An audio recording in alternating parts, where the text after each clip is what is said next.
hope of earth and joy of heaven. Thank you. You may be seated.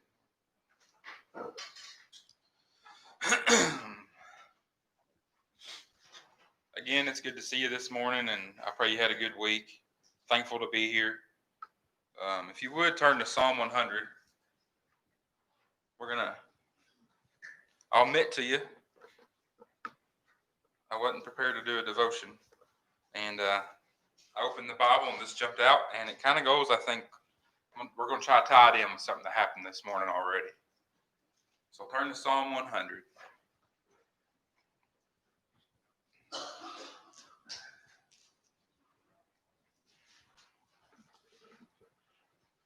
Psalm 100, the title or the heading in my Bible says, Serve with Gladness, a Psalm of Praise. It reads this. It says, Make a joyful noise unto the Lord, all ye lands. Serve the Lord with gladness. Come before his presence with singing. Know ye that the Lord, he is God. It is he that hath made us, and not we ourselves. We are his people, and the sheep of his pasture. Enter into the gates with thanksgiving, and into his courts with praise. Be thankful unto him, and bless his name. For the Lord is good. His mercy is everlasting, and his truth endureth to all generations. We're to come to God this morning, making a joyful noise, singing the praises unto his name. Who else do we sing praises to? We're to serve the Lord with gladness. We come here this morning, we get to serve God. We get to come to church. We get to get in his word because he is worthy of our praise. So we come here, and for me, I'm like, wow, we're missing some. This church service doesn't feel the same, but we are serving the same God, whether there's one in here or 60. Same God. We're to come to him with the same nature that he is God. We are in awe of him. How great thou art. We are to come serve him with gladness, sing and praise unto his name. Know ye the Lord. He is God. Who else is God? He is God, the only God. It is he that hath made us. Don't forget where you come from. God made you. You're here to serve this morning. You're here with a purpose. And I love this next part. And not we ourselves. A lot of time we come before God thinking that we've earned something, that we have credential before the God who created us, who died for our sins. Nothing of ourselves. We come before him for he is God. He is worthy. We are sheep of his pasture. We are his people. He is the shepherd. John chapter 10, verse 11, it talks about Jesus saying, I'm the good shepherd. I am the door. He is the door to where the sheep are. Nothing gets to the sheep if God doesn't allow it. The things that you're going through in life, the things that are going on in your life, God said they can handle it because my grace is sufficient. It comes because God allowed it to come. God opens and closes that door. Enter into his gates with thanksgiving. We're to come here today, if nothing else, just in awe of how good he's been to us. He is God and he chose us. He chose to be good to us. We come to God with thanksgiving. We come here with praise. Think about it. What else do you praise throughout the week? You don't sing to anything else. You don't get in the word. You don't pray to anything else. We come here with praise. That relationship, we get to praise God. One of the things that someone had told me a few years ago, if in your life you will change the word have with get, it makes such a difference on how things look to you. You don't have to go to work. You get to go to work. You don't have to go to church. You get to go to church. And it does. It's an approach. It's how we look at things. And a lot of that depends on probably what's going on in our lives. It says, be thankful unto him in verse 4 and bless his name. We're never going to be thankful enough. We're never going to be good enough while we're here. But it says, for the Lord is good. He isn't goodness himself. He is so good that he is good. Words can't describe it. His mercy is everlasting. And this part jumped out to me a while ago. His truth endureth to all generations. Think about from the time God created till now, and then whatever was to happen, God's still declaring himself to his people. It never stops. God will put a stop to that in his time when he comes back.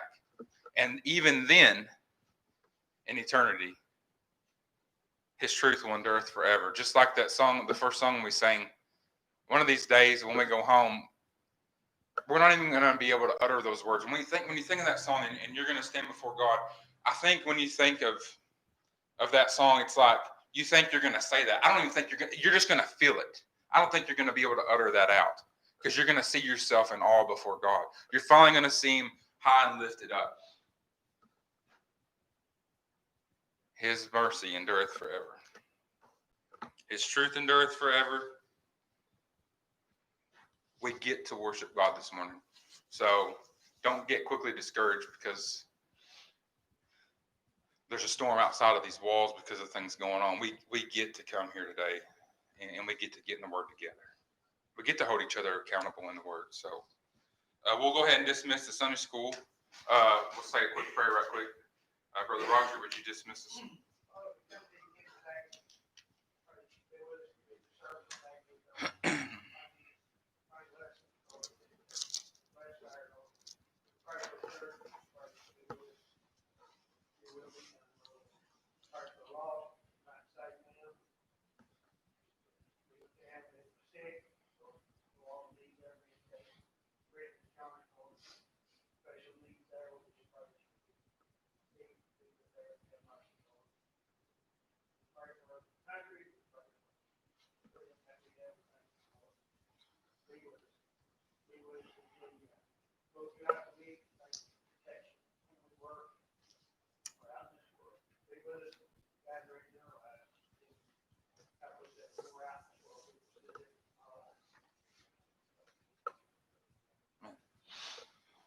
We're going to be in Jonah chapter 1. Something else to go along with what we just read in Psalm, to me that sticks out is if we're coming here because of each other, if we're coming here for the wrong reasons, we're going to get discouraged. If we're coming here and we're singing and we're teaching, we're praying, we're listening to better honor and glorify God, we don't grow weary as quick. Jonah chapter 1, more than likely,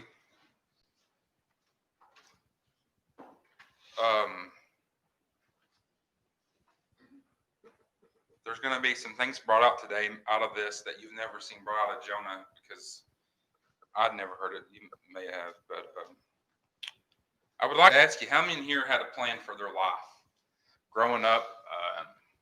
Maybe even you're 25, 30 years old and you think you got a plan for your life. And then I'd like for you to say, yeah, I had a plan for my life. And I'd like for you to go over here to some of our older members and ask them how their plans went. Because more than likely, they're going to say, well, I thought I was going to do this and I thought this was going to happen, but it really didn't work out like I thought it would. I wanted this, but God had this in store for me. And what he wanted was better than what I wanted. We all tend to think we know how the next few years of our life will go. Maybe we think we know how next week's going to go. We really don't know what tomorrow holds. But we think we do. And we make plans. There's nothing wrong with planning. You got to plan. But let's read in Jonah chapter 1. Let's read the first 11 verses. I don't think we'll get but a couple verses in today. But just to kind of set the scope, it says, now the word of the Lord came unto Jonah, the son of Amittai, saying, arise, go to Nineveh, that great city, and cry against it, for their wickedness is come up before me. But Jonah rose up to flee into Tarshish, in the presence of the Lord, and went down to Joppa, and he found a ship going to Tarshish. So he paid the fare thereof, and went down into it, to go down with them unto Tarshish from the presence of the Lord. But the Lord sent a great wind into the sea, and there was a mighty tempest in the sea, so that the ship was like to be broken. Then the mariners were afraid, and cried every man unto his God, and cast forth the wares that were in the ship into the sea, to lighten it of them. But Jonah was gone down into the sides of the ship, and he lay and was fast asleep. So the shipmaster came unto him and said unto him, what meanest thou, O sleeper? Arise, call unto thy God. If so be that God will think upon us, that we perish not. And they said, every one to his fellow, come and let us cast lots, that we may know for whose cause this evil is upon us. So they cast lots, and the lot fell upon Jonah. Then said they unto him, tell us, we pray thee, for whose cause this evil is upon us. What is thine occupation, and whence comest thou? What is thy country, and what people art thou? And he said unto them, I am an Hebrew, and I fear the Lord, the God of heaven, which hath made the sea and the dry land. Then were the men exceedingly afraid, and said unto him, why hast thou done this? For the men knew that he had fled from the presence of the Lord, because he had told them. Then said they unto him, what shall we do unto thee? that the sea may be calm unto us, for the sea wrought and was tempestuous. This is something we've all read before. I know we've read it. I'm pretty sure we've taught this before here. But I was reading this probably about a month or so ago, and you see these men praying unto their God or their gods in verse 5, and then you see where they actually know the Lord. And you see Jonah to be bold enough to proclaim in verse 9 that I fear the Lord, the God of heaven, but yet he ran from him. And then you look in verse 12. I have this marked in my Bible. It says, and he said unto them, take me up and cast me forth into the sea. So shall the sea be calm unto you, for I know that for my sake this great tempest is upon you. Jonah offers himself up. He says, I'm the problem. You need to get rid of me. I'm causing the problem in your life. So we might get there this week, and we might not. Let's look at verses 1 through 3 this morning. The word of the Lord came unto Jonah. We see a man called to do God's work. God brings it to him. He doesn't go to God. The word of the Lord came to Jonah, and just like all mankind, Jonah had his own thoughts. He had his own plans. Jonah wanted to do what he wanted to do. Jonah had already looked at those people and made his mind up. Jonah judged this city. That was God's place. God's place is to judge, not ours. I think sometimes some of God's people, some of God's preachers, let's get personal and say some of God's churches, we really struggle with looking at other people and judging. We'll look at their lives, we'll look at that city, that place, and we'll be like, that's not right, that's sin. And we're forgetting that we are sin, forgetting that we are also that way. We could be that way easily. Sometimes we judge when God's saying go. When God's saying, hey, this is what you need to do, we're like, do you know what you're doing? Who are we to question God? But we do. And God's saying go. God's saying, go tell the world about me. And the thing is, we tend to try to choose the world we want to tell about God. We try to choose the people that we witness to. We try to choose the people we allow in our, let's just call it little world, in our little circle, in our lives. And you got to guard your family. I'm not saying that. But when God's telling you to go, you got to go. So we see some groupings here of choosing the level of service we want, and we see judging others. So we know Nineveh. It's a huge city, and this city is thought to be 48 miles long if you count the suburbs. I mean, if you think about the time in the world this is taking place, and you compare that to a bigger city in America, Nashville, Chicago, New York, a 48-mile long city, with no traffic, that's an hour drive through that city. That's a lot of people, okay? So this is an Assyrian monarchy. Well, if you get into the prophecy, and for time's sake, we probably won't go much past this morning, but Jonah knew that these people would later put Israel in bondage. He knew what was coming. That's why he didn't want to go.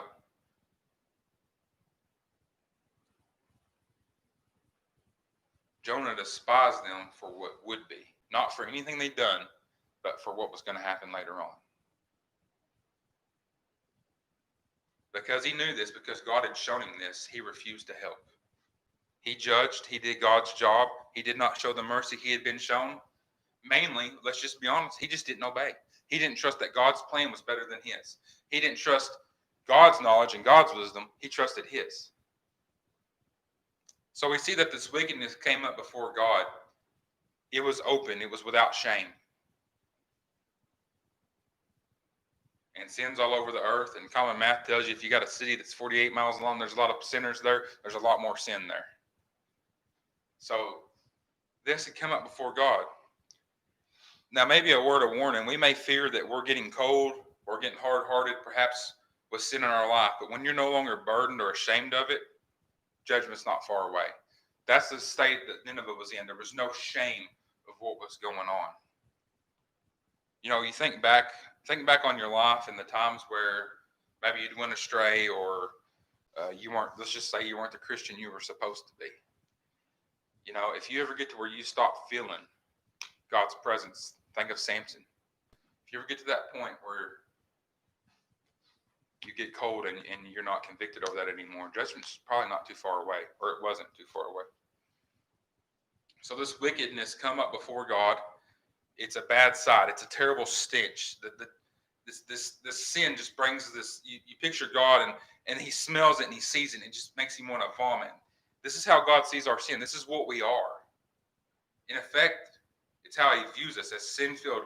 The stench of our sin on us that we cannot get rid of ourselves. Jonah's job, what was he supposed to do? Cry out against it.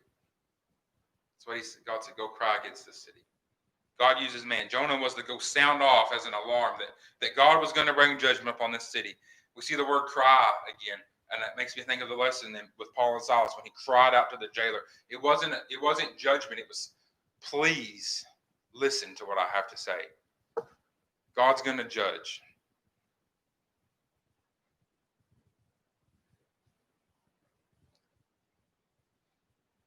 I think we lose sight. If we were to look at Jonah, why are we doing things? Why did Jonah run? What was the purpose that he was to go to Nineveh for? For God's honor and glory. At the end of the day, it's that simple. We lose sight of that. Why are we here today? We're here to give God honor and glory. What do we do tomorrow? Same thing. And the day after and the day after. And we get to live life along the way. We get to be husbands and to be children and to be parents. We get to do these things along the way. But our job never changes. We're to praise God. We're to give him honor and glory. And the reason we're here today, you know, I would hope you'd call me out on it if I ever got up here and I was doing this for me. We're here, and I would do that for you. And the singing and the things that we do, it's not about me. It's not about you. We're here for God today. Jonah's job was to be about his father's business, and he ran. So Jonah, instead of rising up and running to do God's work, like many of us, let's not judge him. He ran from it. He ran the opposite direction. And we tend to judge Jonah, but many of God's people, we may even start out better than Jonah. We may go ahead and do what God's asking us, but we're going to finish like Jonah.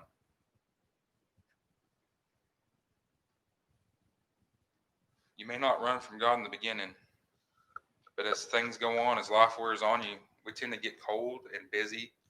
Sometimes we get to be entitled brats from our Heavenly Father. We expect things, and we pray, why aren't you giving this to me? I'm asking you for it. We get this entitlement. We get a little bitter every now and then. Just think about this in its reality. Jonah had so much anger and hate that he ran from the presence of the Lord. Think about that. The way he judged a people split him from God just like he ripped him apart. That's a lot of anger. To have anything get between you and God. He ran from the presence of the Lord. We run from God's presence because we think we know what's best, because our minds are already made up, because we're judging. It wasn't because Nineveh was too far away. It wasn't because Nineveh was hard to get into. It wasn't because this was a dangerous job. It wasn't because he was afraid. It was judgment and it was anger with God's will. Now, don't answer me. How many people have ever been disappointed with the way things are going in your life? How many people have ever been disappointed and thinking, man, if this is God's will, I thought we were in tune. I don't know. How many this morning would have the courage to say that they've cried some bitter tears? You know, God chose to use Jonah and to be merciful to him. But when Jonah ran from God's presence, God supplied all the needs Jonah had. That boat wasn't just there by happenstance. God allowed it. God provided. Jonah did not care where this ship was going so long as it was going away. And it just happened to be there and leave in port when Jonah needed it to be. The amount of the charge for the ticket, the fare that we see. I think when we read this, we think Jonah's on there with 3 or 4 other men. I think there were several people on there. I think there was people that knew the Lord. I think there was people that had their own pagan gods. In these verses, we see the consequences of running from God. Not the full consequences, the start of consequences. The theme I want to focus on, at least for today, is that others are deeply affected by our decisions.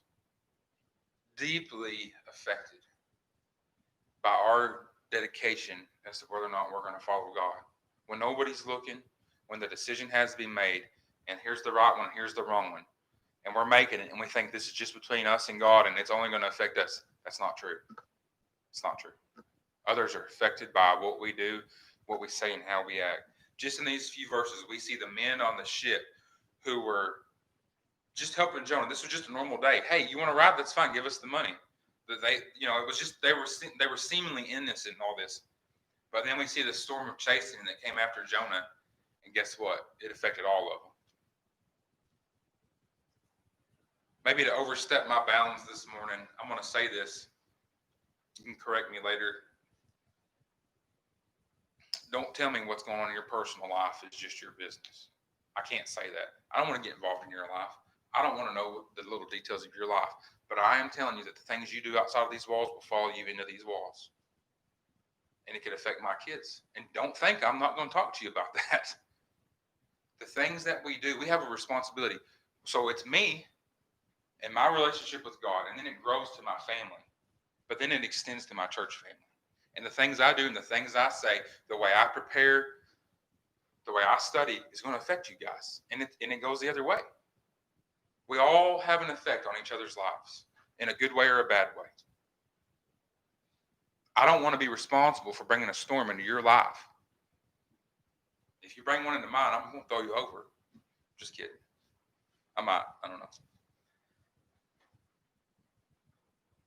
But we need to be careful, guys, to not hook to a storm and drag it in with us. Okay? Used to, I'm going to say something again that you're probably not going to be, I haven't seen it here at this church. Used to, there was an altar. People would come and pray. Lost souls would come up here and beg God's mercy on them. They might not get up and walk away saved. People would come up here and get their life right with God. I've seen it my whole life. I don't see it anymore. I don't know if it's this place or if it's just because we're getting cold as God's people. But you come up here and you get it right, and you would tell your extended family, your brethren, your brothers, I've wronged you this week. If there's something going on, it's my fault. I sinned against God. We're losing. I mean, if we're family, if I can go home and I can tell my wife, listen, I've had a hard day. This is what's going on, and just no pride, and just tell her, I should be able to do that with you. Maybe not in the same sense. She's my wife. But I should be able to be honest with you. Used to, there was a reason that an invitation was given. Because God was getting a hold of hearts. If you went out next week, you robbed a bank, cheated on your spouse, did anything, don't think it's not going to have an effect on me. Don't think if I go do those things that I know it's going to hurt you.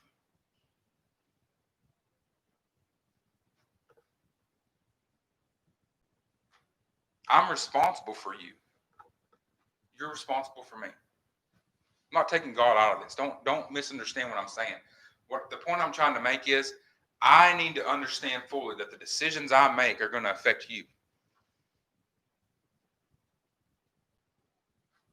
The point is if you're bitter and if you're running from a calling, if you're running from judgment, if you're not repenting and you get on the boat, that others on board are going to suffer. You want to bring hard times on them. God will have his way. No one is going to stand before God and stop him.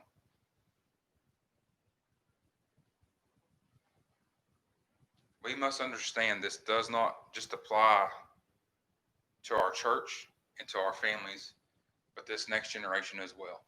Let's think about that. What are we doing as a church that's going to bring storms on these young children who are going to be in this church one day, Lord willing? We don't want to make rough seas for them 30 years from now. We got a responsibility.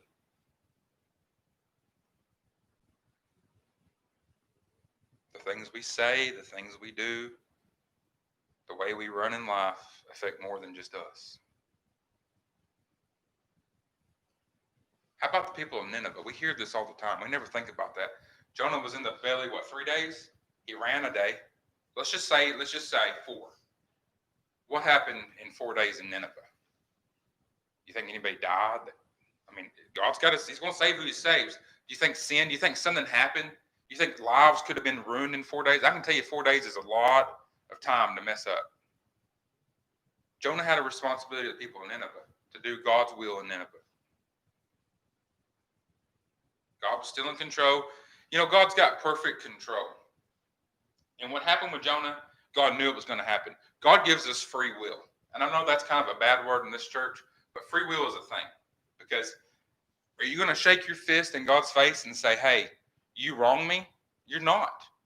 You will be responsible to answer for the actions of your life. You will be judged for what you do, meaning that you had the free decision to make that choice. Now, God knew what was going to happen. God had his plan already. I'm not taking any honor and glory away from him. But you cannot shake your hand in the face of God and say, you wronged me. You will answer for your life.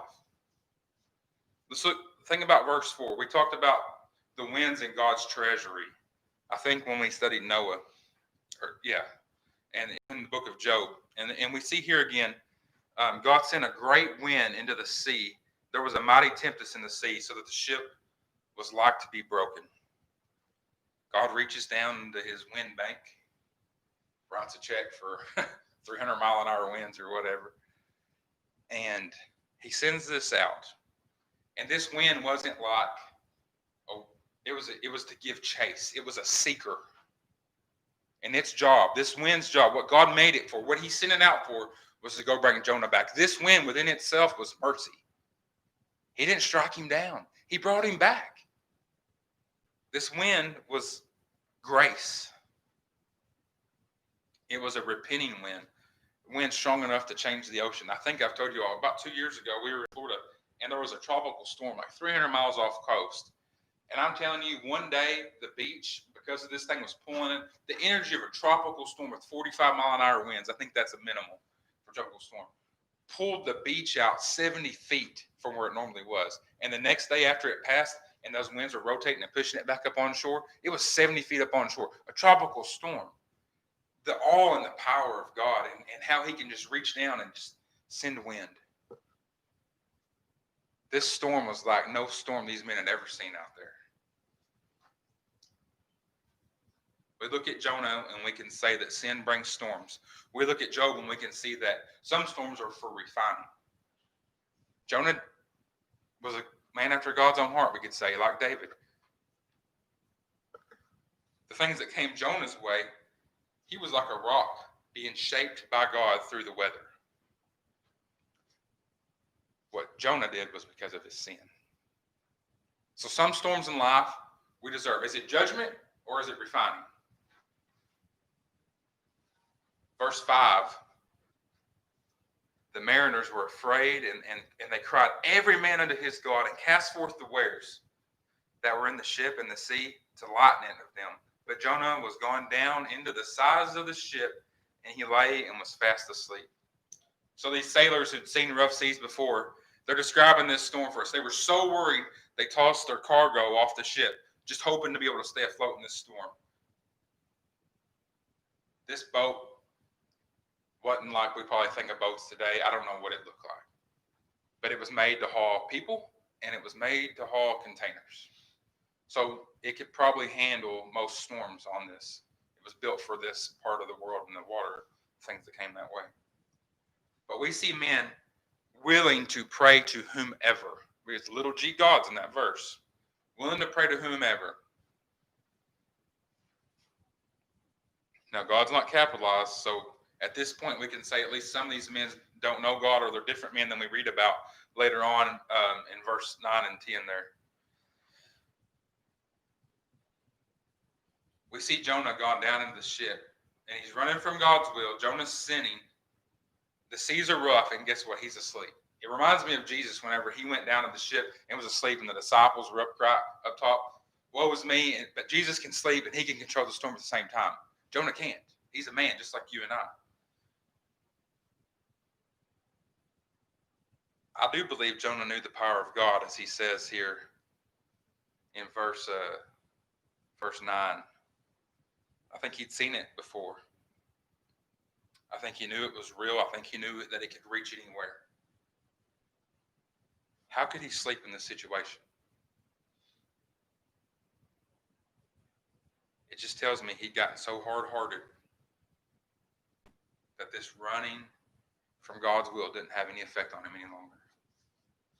He's backslidden, maybe we could say, for wanting to be nice about it. And again, I think of Samson when Delilah, the Philistines are upon him. He gets up and he runs. He didn't even know that God had left his presence, that he didn't have the power of God anymore. We can get so far in sin. What's the old saying? Sin will take you farther than you want to go. He was so far out into the world. He was so cold-hearted that he didn't realize the effect he was having on other people. I think the challenge here for God's people, don't get caught sleeping when you're on the run. First of all, don't be on the run, right? Don't get caught sleeping, because God just might allow you to get comfortable on the run, and now you're resting. And one day you're going to wake up, and it's going to be the worst storm you've ever seen in your life. And people are going to be throwing things off. They're going to be throwing people overboard because sin you allowed in your life.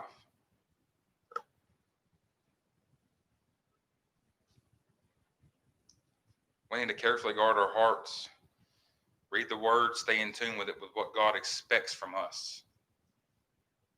Don't take my word for it. Don't take Brother Nathan or Brother Page's. You need to get in this word, and you need to understand what God expects from you. I think back on the storms that I brought in other people's lives because of the behavior in mine, because of the things I was doing. I caused hard times on other people. This wind was sent after Jonah to bring him back into God's will. God willing to reclaim Jonah. God could have sent another man. God chose to be merciful to Jonah. God chose to use Jonah.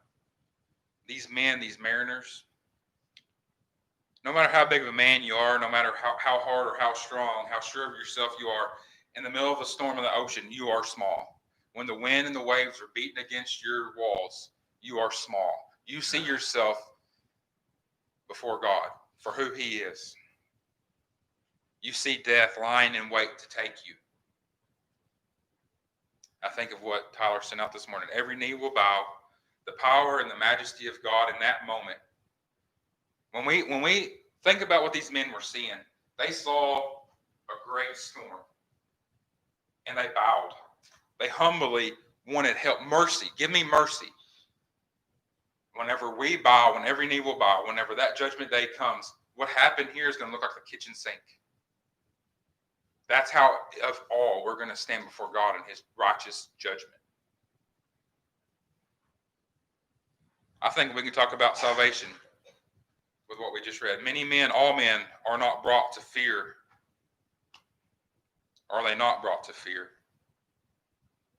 The beginning of wisdom, right? Fear. The awesomeness of God. We see these men fearing for their lives, praying. These men feared. They prayed out. They saw themselves in a bad way. I need help. I can't do this on my own. Every man prayed for himself. A cry or a plea for mercy. They did all they could for themselves. And then what happened? They gave up and prayed. They saw what they had, what they were doing, wasn't enough.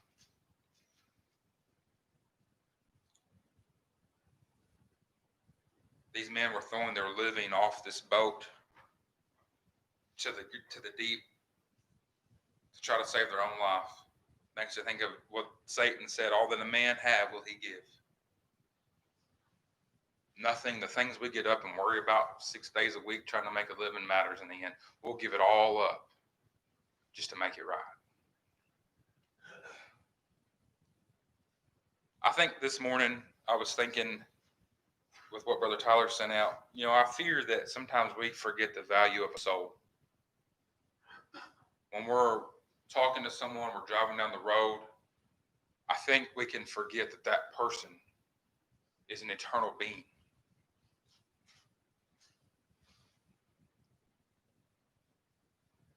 We forget the things that are going on around us and the eternal consequences. I want to say this. We need to stand ready. and storm and the decisions that we're making. To me, the point of all we've read this morning is Satan can rock you to sleep in your sin and the decisions you've made. You'll get real comfortable with sin. I don't want to be judged for the things I've done. I know I will be, but I fear that. And Jonah brought problems on other people. I don't want to be responsible for that in any walk of my life. I don't want the things I do and say to cause hurt to Tyler or to my family or Sister Virgie. I want to be a blessing and encouragement. But oftentimes I forget where I'm at a lot of the times and the responsibility I have. We'll go ahead and stop there. Lord willing, this may be a 2, 3, 4-part lesson. But I think the challenge to take away is just to remember how our choices can be used to hurt other people. Some storms are for refining, some are for judgment. Some storms in our life other people could bring on us. I'm not saying God's not in control. I'm not saying he's not using it to better us and get honor and glory for himself. But we certainly don't want to hurt one another, do we?